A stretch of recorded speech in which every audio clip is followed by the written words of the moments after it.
Akan ada tembok Berlin di rumah Farhad Abbas dan Nia Daniati di Kemang.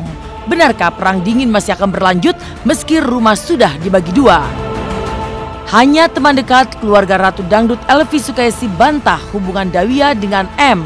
Benarkah ini isyarat keluarga Elvi tak mau punya menantu tersangka bandar narkoba? Lalu seperti apa pula nyanyian penyesalan Tio Pakusadewo yang kini direhabilitasi?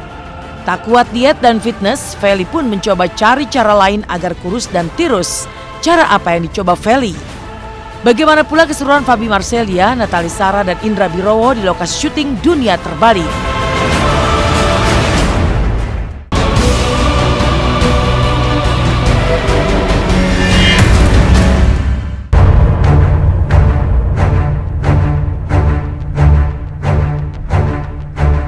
Setelah melewati tahap sidang di pengadilan tinggi hingga kasasi, kasus harta gonogini antara Farhad Abbas dan Nia Daniati pasca cerai akhirnya berakhir.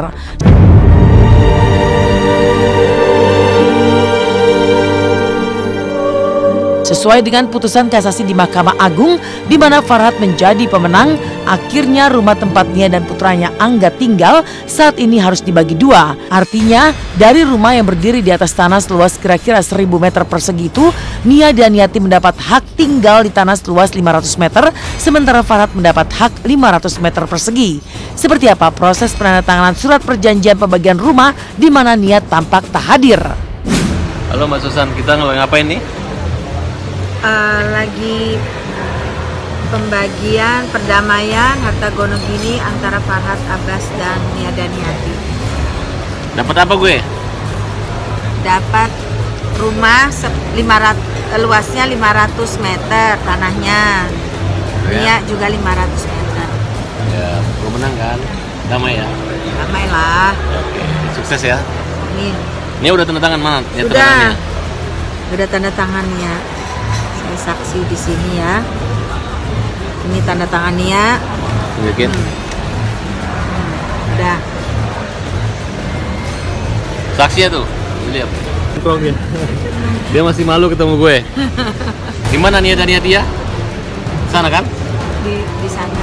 Oke. Putusan Mahkamah Agung kan saya harus membagi harta milik saya setengah 50% itu. Itu dari pengadilan tingkat pertama, pengadilan tinggi maupun kasasi itu memang saya udah menang gitu. Nah, jadi kemarin sudah ditandatangani, saya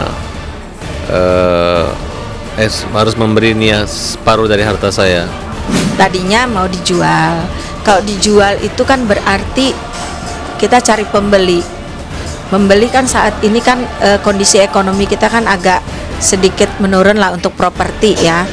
Jadi daripada berlarut-larut, Farhad juga maunya cepet, daripada nanti masuk ke badan lelang gitu kan. Terus ini kan biayanya juga besar, terus juga harganya juga jadi jatuh. Akhirnya kesepakatan dibagi dua. Kita daftarkan ke BPN. Jadi sertifikat ini dipecah dua. Jadi luas tanahnya 1050 ya bagi dua ya 525 seperti itu.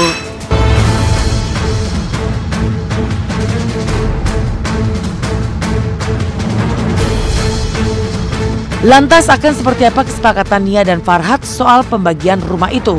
Benarkah Nia dan Angga akan tetap tinggal di dalam rumah sementara bagian garasi rumah hingga setengah dari kolam renang menjadi milik Farhad Abbas? Lalu benarkah pada pembatasnya akan dibangun tembok tebal dan tinggi layaknya tembok Berlin yang memisahkan Jerman Barat dan Jerman Timur saat terpecah menjadi dua negara kala itu? Jadi kesepakatannya sebelah yang kiri ya, itu Mbak Nia, yang kanan yang garasi ke belakang sampai ada kolam renang itu dibelah dua juga kan? Dibagi dua karena memang konstruksi bangunan di situ memang memungkinkan untuk dibagi dua. Kita kan panggil nanti BPN untuk diukur luasnya. Pasti kan dikasih patok. Nanti di patoknya itu dibikin tembok. Kenapa dikasih tembok ya pasti kan karena pembatas kan. Batas itulah yang nanti yang akan ditembok. Lalu bagaimana Farhat membayangkan situasi saat akan tinggal bertetangga dengan Nia dan putranya nanti, di mana akan dibatasi dengan tembok yang tebal dan tinggi? Dan kemana Nia yang masih bungkam terkait kesepakatan pembagian rumah tempat tinggalnya? Saya nggak tahu nih, nggak tahu. Kalau bersebelahan lucu aja gitu kan. Tapi kan selama ini kan kami kan hati kami yang bersebelahan gitu atau. Tapi kalau hanya berumah kan berarti biasa aja saya rasa. Artinya kalau mau keluar kota kan saya bisa nitip sama tetangga gitu ya. Kemudian kalau makanan banyak bisa berbagi kan kira-kira begitu. Nia masih tidak ingin jauh tinggal dari saya atau agar saya dekat anak-anak aja, itu aja.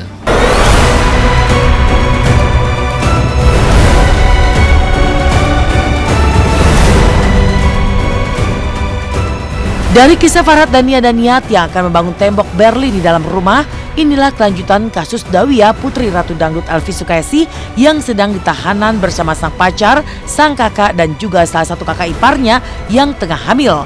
Selama ini dikabarkan bahwa telah bertunangan dengan Muhammad yang juga kini berada dengan Dawia di tahanan.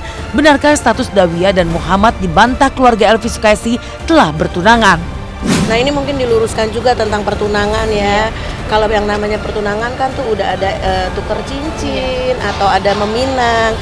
Posisi hubungan Dawia dengan Muhammad itu belum sejauh itu.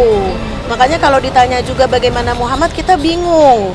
Karena dia teman dekat, baru ada pendekatan dan belum terlalu belum ada ikatan dan belum lama gitu, belum terlalu lama gitu.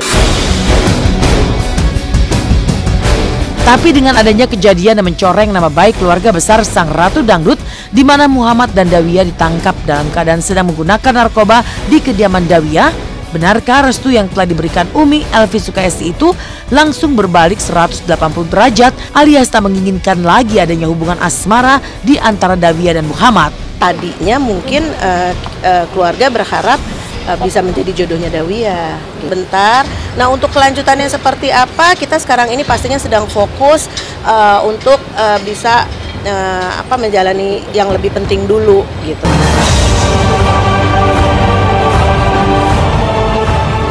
Di saat sederet artis diciduk karena narkoba dan di tengah penyidikan sebelum masuk sidang di pengadilan, inilah suara dari aktor senior Tio Pakusadewo yang sedang direhabilitasi karena merupakan salah satu pemakai narkoba. Seolah menyesal atas pilihannya selama ini telah menjerumuskan diri dalam pengaruh narkoba. Seperti apa ungkapan hati penyesalan Tio Pakusadewo lewat lagu dan iringan gitar dari tempat rehabilitasi. Bila ku ingat lelah pakai narkoba, bandar piara-piara kandaku, sehingga aku bersalah.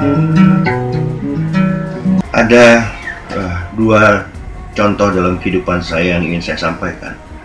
Contoh pertama adalah contoh prestasi yang berakhir dengan senyuman yang abadi. Dan contoh yang kedua adalah contoh coba-coba pakai narkoba yang berakhir dengan siksa rumah rehab dan penyesalan yang sangat. Jangan ambil contoh yang kedua, ikuti saja contoh yang pertama. Waktu ku pakai hidupku amat gak tenang, uangku habis untuk beli narkoba, aku tersiksa selamanya, namanya korban narkoba. Dan kabar berikutnya dibawa rombongan pemeran sinetron Tukang Ojek Pengkolan yang akhirnya pulang dari umroh. Kebanyakan baru pertama kali umroh. Seperti apa pengalaman Purnomo dan kawan-kawan yang banyak menangis saat berada di dekat Ka'bah. Tapi benarkah di Tanah Suci ada kejadian unik di mana Purnomo dan kawan-kawan menyaksikan hujan es batu mengguyur Tanah Suci yang jarang hujan?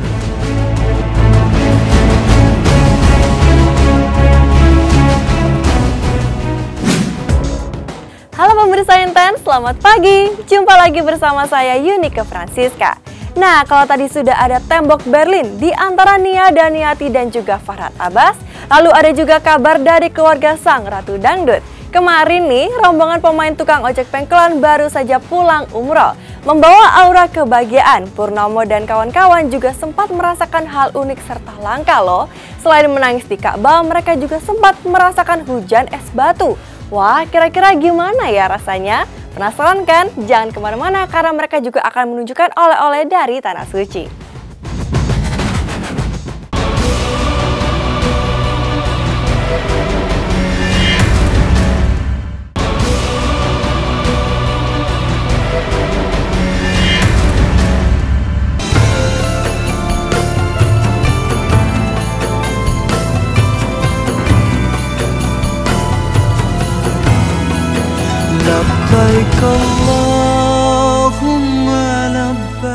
Untuk pertama kalinya umroh ke Tanah Suci, Furi Setia alias Purnomo, Dewi pemeran Laras, Andri pemeran Tisna dan Safri merasakan hujan berkah selama 10 hari di Tanah Suci Mekah dan Madinah. Akhirnya kembali tiba di tanah air kemarin bersama rombongan para pemeran TOP lainnya. Seperti apa rasa syukur pemeran Purnomo yang akhirnya bisa membawa kedua orang tuanya dan adiknya beribadah di Tanah Suci Mekah dan Madinah.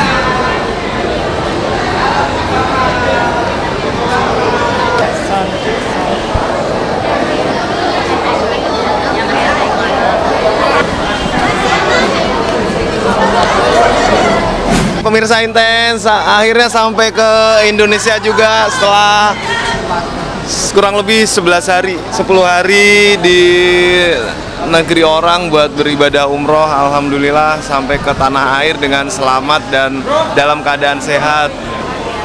Alhamdulillah senang sekali diajak umroh sama anak saya. Ini umroh yang pertama kali.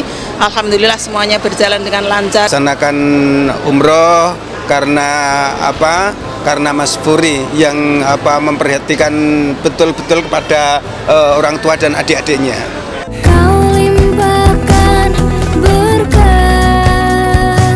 Ya, kalau jodoh mah jodoh minta. Ya, alhamdulillah pertama kali dan alhamdulillah tidak ada masalah apa-apa. Kita menjalankan ibadah sesuai dengan niat kita. Banyak, salah satunya adalah nambah anak. Udah.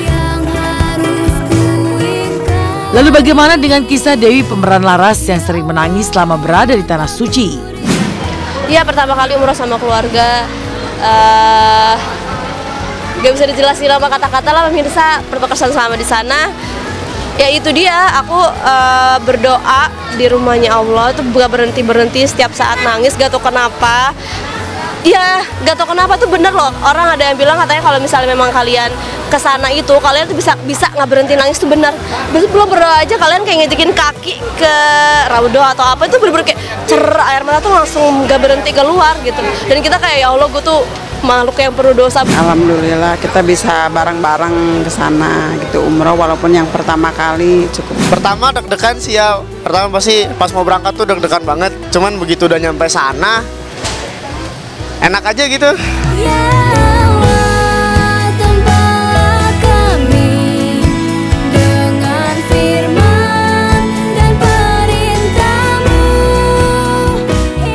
Lalu apa yang membuat pemeran Safri yang umroh sendiri tanpa keluarga berderai air mata ketika mengisahkan pengalaman religinya saat sholat di dekat makam Nabi Muhammad SAW di Masjid Nabawi Madinah? Ini sih lebih tenang ya, lebih tenang. Terus ketika apalagi pas kita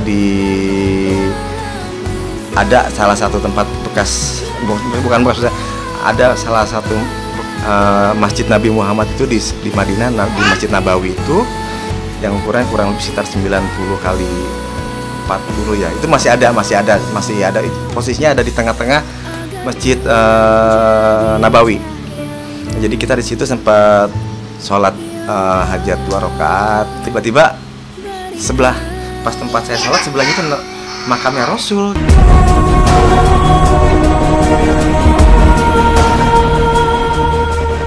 Nggak nyangka aja, biasa kita selalu nyebutin nama beliau Nabi Muhammad SAW, tiba-tiba pas kita sholat sebelahnya makamnya, pas makam. Jadi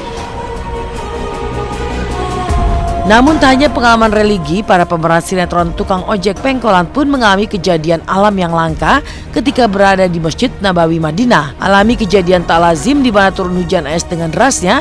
Seperti apa fenomena alam yang terjadi di Masjid Nabawi tersebut? Apa kata BMKG terkait fenomena hujan es batu di Tanah Suci yang jarang terjadi hujan?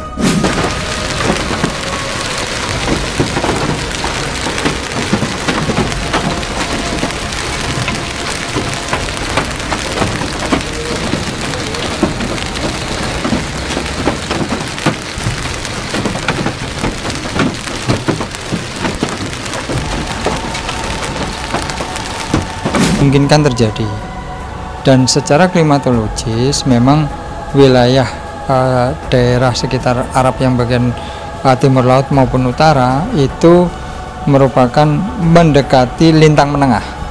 Kalau sudah mendekati lintang menengah, maka pola cuacanya dipengaruhi oleh beberapa faktor, salah satunya adanya aliran massa udara yang dingin seperti itu.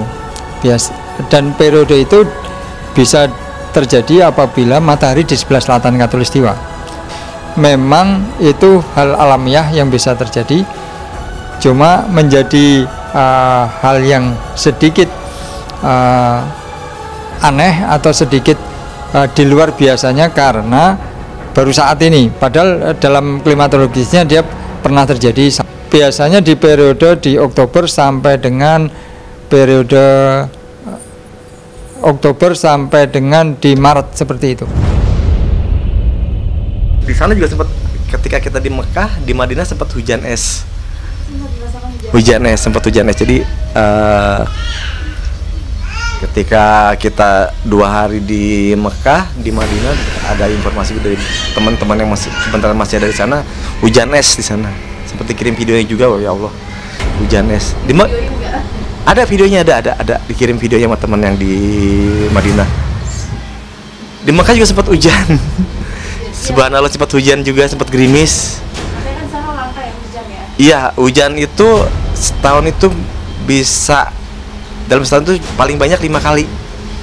Menurut informasi yang di sana, hujan itu pun hujannya juga nggak hujan yang gede-gede banget ya, cuma paling gerimis kecil. Dan aku alhamdulillah dapat hujan di sana. Katanya hujan tuh setahun cuma 4 kali. Itu saking aku noranya tuh sampai hujan-hujanan. Ya Allah, alhamdulillah hujan. Padahal kan ya namanya hujan tetap aja bikin kepala berat. Tapi seneng gitu maksudnya, karena di sana hujannya tuh kayak cuman berhenti gitu. Lantas dihujani banyak pengalaman religi selama berada di Tanah Suci. Seperti apa para pemeran TOP yang baru pertama kali umroh dan antusias memborong oleh-oleh untuk keluarga saat pulang ke tanah air. Benarkah oleh-oleh yang dibawa tak hanya berupa air zam-zam, tasbih dan kurma, tapi juga cincin emas 24 karat untuk orang yang dicintai? Jadi ini oleh-olehnya. Yang ini sejadah Raudhah. Raudhah tuh satu tempat yang paling doanya diijabah di Masjid Nabawi di Madinah. Jadi pas begitu nyampe sana tuh kayak ya Allah, itu bener-bener aduh gak bisa diceritain deh, bener-bener kayak nangis, semua haru biru keluar semuanya di situ. Makanya aku beli sejadah ini karena ya biar aku insya Allah alhamdulillah semoga aku ibadah juga makin bagus, aku juga bisa jadi pribadi yang lebih baik. Jam-jam yang saya ambil langsung dari Masjid Nabawi itu udah dipakai. Haha, Felicia Angelista yang berjuang mati-matian untuk menguruskan berat badan melalui diet dan juga fitness ternyata sudah mulai give up nih. Waduh, terus gimana ya kata Feli yang katanya ingin kurus itu? Dan bener nggak sih kalau Feli juga sudah melakukan perawatan dengan menggunakan alat-alat super canggih untuk menguruskan berat badannya? Lalu bagaimana pula kisah antara Feby Marcelia, Natali Sara hingga pemeran Kang Dadang yang heboh sendiri di lokasi syuting?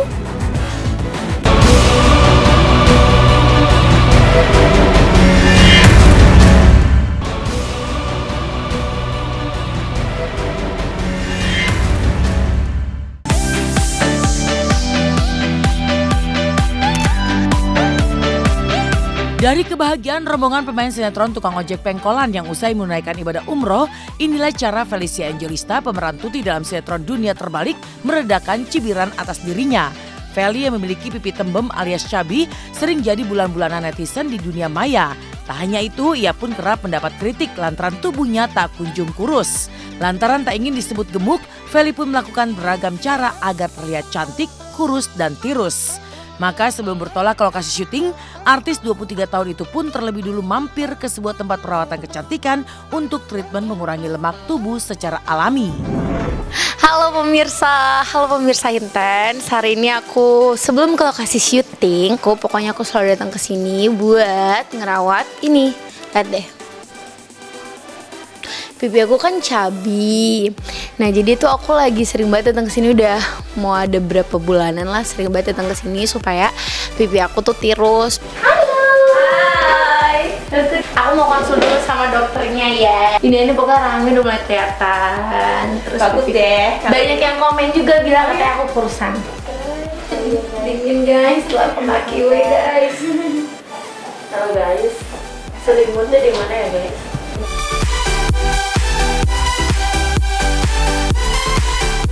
Oke pemirsa Intens, sekarang aku lagi fat freezing. Waktu itu aku udah coba di lengan, di paha dalam, sekarang lagi di perut bawah.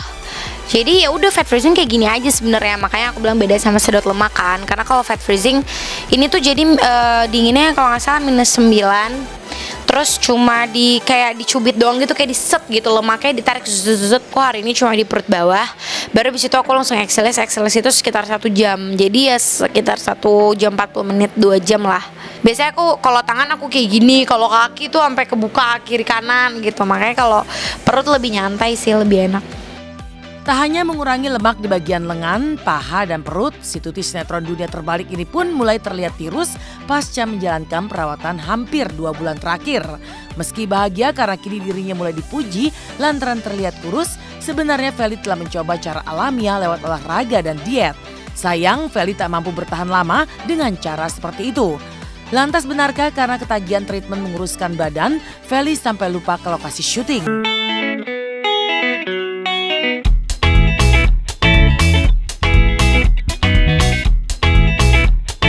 Selesai tadi fat race-nya udah, terus juga Excelsis Ultra 360-nya juga udah. Tadi juga udah lihat kan perbandingannya, kanan dulu yang dikerjain baru kiri. Ya udah rasanya enak sih, maksudnya nggak sakit. Terus juga kalau misalnya Excelsis sih panas, tapi kan bisa kita stopin. Maksudnya kayak panas dan matiin, nanti digituin lagi, panas terus stop lagi gitu. Jadi nggak yang sakit yang nggak bisa ketahan gitu, nggak. Makannya harus dijaga juga. Terus udah gitu juga olahraga supaya lebih maksimal hasilnya gitu. Namun benarkah pasca terlihat kurus dan tirus, Feli dituding netizen melakukan operasi plastik? Lalu bagaimana tanggapan kekasih Feli pasca melihat perubahan fisik dirinya? Jadi kalau orang yang julid-julid di luar sana, jangan langsung ngejudge kalau aku oplas lah apalah. Hitonya sendiri juga kayak ya udah selama itu nggak bahaya, selama aku nyaman-nyaman aja ngejalanin treatmentnya, sama nggak ngerubah apapun yang dari aku, ya nggak apa-apa gitu. Oke pemirsa Intens, terima kasih udah ngikutin kegiatan aku hari ini sebelum ke lokasi syuting Dunia Terbalik. Aku udah treatment, udah ngerasa lebih percaya diri lagi karena pipinya sudah mulai on the way tirus, badannya udah on the way kurus. Di tengah kegembiraan Feli pasca kurus, tirus, dan mempesona, inilah keseruan Indra Birowo, Fabi Marcelia, dan Natali Sara di lokasi syuting sinetron Dunia Terbalik. Berperan sebagai Jainab, asli Betawi di sinetron Dunia Terbalik, ternyata Natali Sara bukanlah orang baru bagi Indra Birowo. Tingkah kocak Natali Sara membuat pemeran Dadang tersebut terbahak-bahak. Lalu bagaimana reaksi Indra Birowo pasca Natali menjuluki dirinya sebagai Gal Gadot Indonesia? Seperti apa pula canda dan kebersamaan Indra dan Natali di lokasi syuting Dunia Terbalik? Ayo naik kuda. Hey, lu yang romantis dong ceritanya.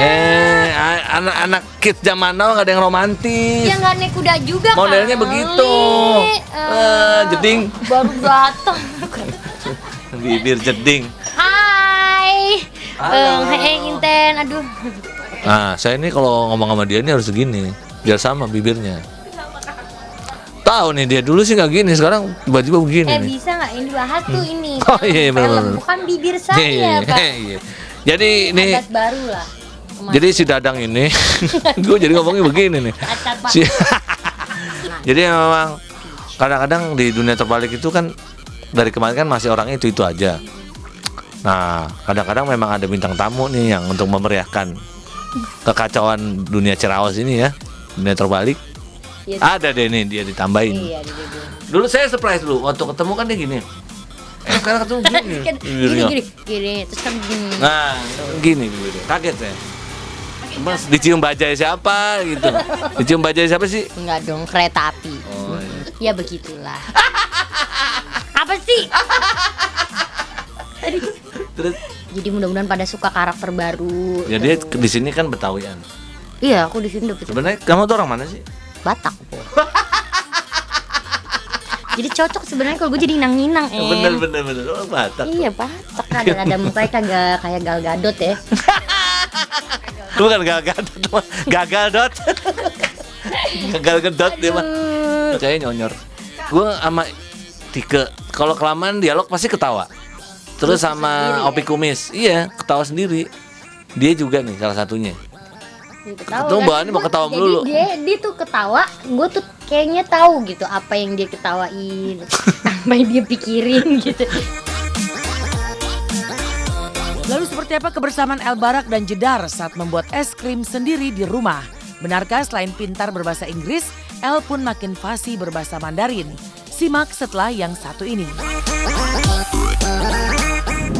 Ini dia nih, kisah yang satu ini pasti bikin baper kita semua. Selalu memberikan perhatian kepada sang ibunda walaupun masih kecil, El Barak yang lucu dan juga mengemaskan gak mau lepas loh dari Jessica Iskandar. Selain membuat es krim serta bermain balon bersama, seperti apa ya keseruan mereka berdua saat belajar bahasa Mandarin?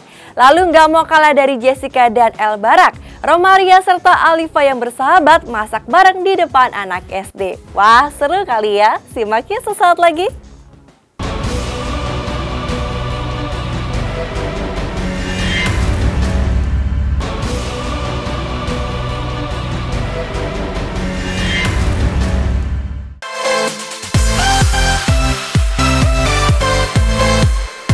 Kesibukan Jessica Iskandar di dunia entertain cukup padat, dari pagi hingga malam menjemput, harus beraksi di depan kamera. Tapi sesibuk apapun, El Barak putra sematawayangnya tetaplah prioritas. Dalam letih tubuh usai bekerja, Jedar tetap meluangkan waktu untuk bermain bersama dengan El. Mulai dari bermain petak umpet, mengajari El bahasa Mandarin, hingga bersabar hati saat putranya bersemangat menunjukkan koleksi tas sekolah. Kalau main petak umpet 1, 2, 3, 4, 5, 6, 7, 8, 9, 10. 10 already. Where is El Barak? Pemirsa, El Barak ada di mana ya? Kayaknya ada di bawah tempat tidur deh. Bobo. Hah? Kayaknya ada di dalam lemari ya? Bobo. Bukan.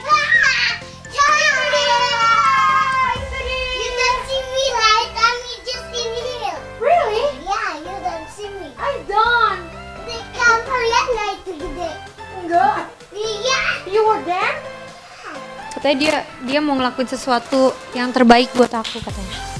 Let's see. What is that? It's lion. Yeah. And then what lions do? What is this? Pizza. And what is this? Talenan, cutting board. What's that? Kotak. Ubak, kojak, kogak, kogak, kiki, kokupa. Hah? Kokikia, kopopo, kikiku. Ya pemirsa, artiin aja sendiri ya. Babu biba duga badibu duba gadi. Ini tas sekolahnya El Barak. Ada apa aja sih di tas sekolah kamu?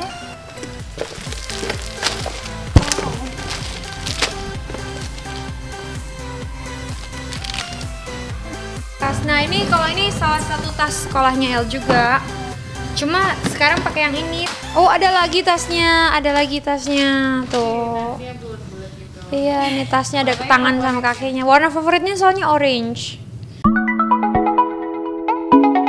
El Barak jadi sumber kebahagiaan sekaligus kekuatan bagi Jessica melewati hari sebagai orang tua tunggal pasca ditinggal Ludwig. Bermain sekaligus belajar jadi satu paket dalam kebersamaan Jessica dan putranya. Usai bermain, Jedar pun memupuk kebersamaannya dengan El lewat keseruan membuat es krim serta menggembungkan balon dengan pompa elektronik. Lantas seperti apa keseruan El dan Jedar saat membuat es krim sendiri di rumah? Bagaimana keceriaan El saat ditemani sang bunda melakukan hal-hal seru yang tak ia temui di sekolah. Koki kecil lagi masak bikin ice cream.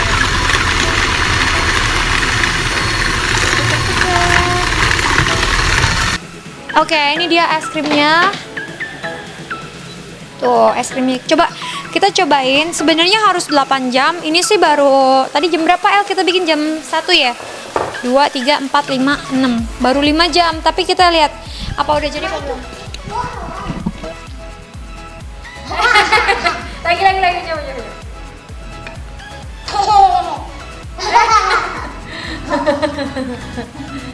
Enak gak? Is it good? Masih encer.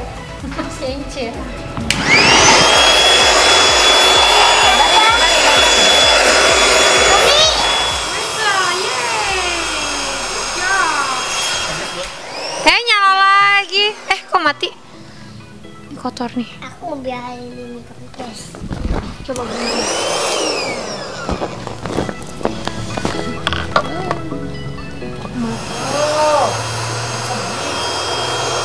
Namanya siapa El? Si Saturday cuma segede gini doang. Sekarang udah segede gini.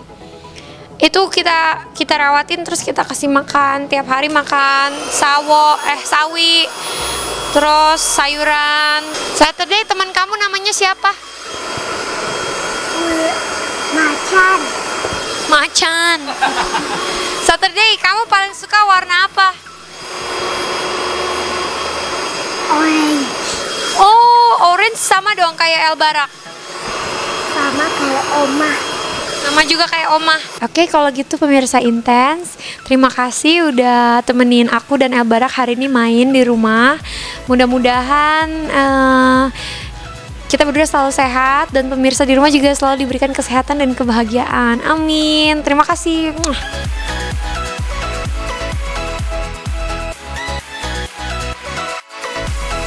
Dan di sekolah dasar di kawasan Tanjung Priok, Jakarta Utara, Romaria bersama Alifa, si Syahrini cilik dan teman-temannya hadir menyapa. Antusias murid-murid sekolah dasar atas kemunculan idola cilik mereka bergemuruh dari ruang kelas hingga lapangan. Puncaknya pun saat Romaria CS berbagi kebersamaan dengan memasak bersama di hadapan murid-murid sekolah dasar yang hadir. Lantas seperti apa heboh dan serunya acara masak-masak Romaria, Alifa dan kawan-kawan bersama ratusan murid sekolah dasar.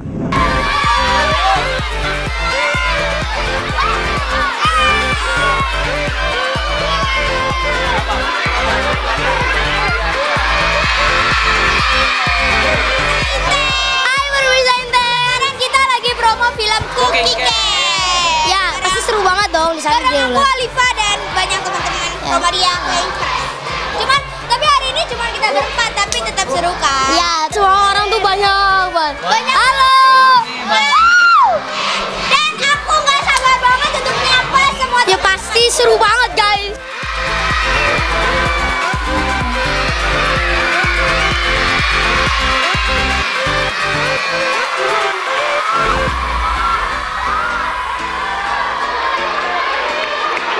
Ini ada sosisnya, ada timunnya boleh. Oke. Elia untuk siapa ya kasih tahu ya. Romaria juga sama, Clay. Ajak adik-adik. Menyapa fans di sekolah menjadi hal pertama yang dilakukan Romaria, Alifa dan para pemain film Cooking Camp yang lain agar film mereka yang akan tayang perdana pada 28 Juni mendatang mendapat antusias penonton cilik. Lalu bagaimana kegembiraan para pemain film Cooking Camp pasca disambut meriah oleh ratusan murid sekolah dasar. Dan gimana ya, kita seru banget kayak semuanya tuh nunggu kita. Kupikir sih enggak ada gitu, tapi pokoknya seru banget dan kita bangga banget. Bangga banget sih kayak gini. Kita kasih hadiah. Kita bagi-bagi hadiah. Tayangnya tanggal 28 Juni 2018. 17. Udah lewat. Cerita film Cooking Camp ini ceritanya tuh tentang friendship. Terus ada juga cooking-cookingnya, masaknya. Jadi kita tuh berteman, cuman kita tuh di film ini apa ya, kayak rival gitu ya, rival banget. Tapi kita tetap temenan. Hai semuanya, jangan lupa saksikan film Cooking Camp di liburan sekolah bulan Juni tahun ini di bioskop kesayangan Anda.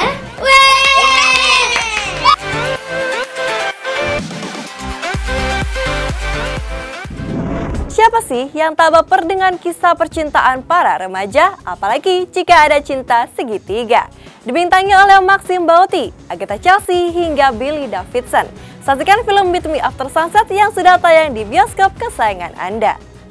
Demikian pemirsa, kabar terkini, terpercaya dan teraktual yang kami sajikan hari ini. Terus saksikan Intens pukul 9.30 waktu Indonesia Barat hanya di RCTI. Extraordinary. Bakat-bakat luar biasa. Aksi yang menegangkan. Kita seru-seruan bersama panelis yang heboh. Hey, jangan lupa saksikan Extraordinary setiap hari Jumat pukul 22.15 live hanya di RCTI. Ada yang baru nih di RCTI. Bisa duet bareng ibu, bapak, kakek, nenek.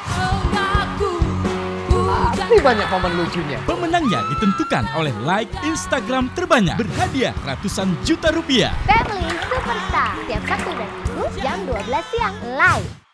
Ternyata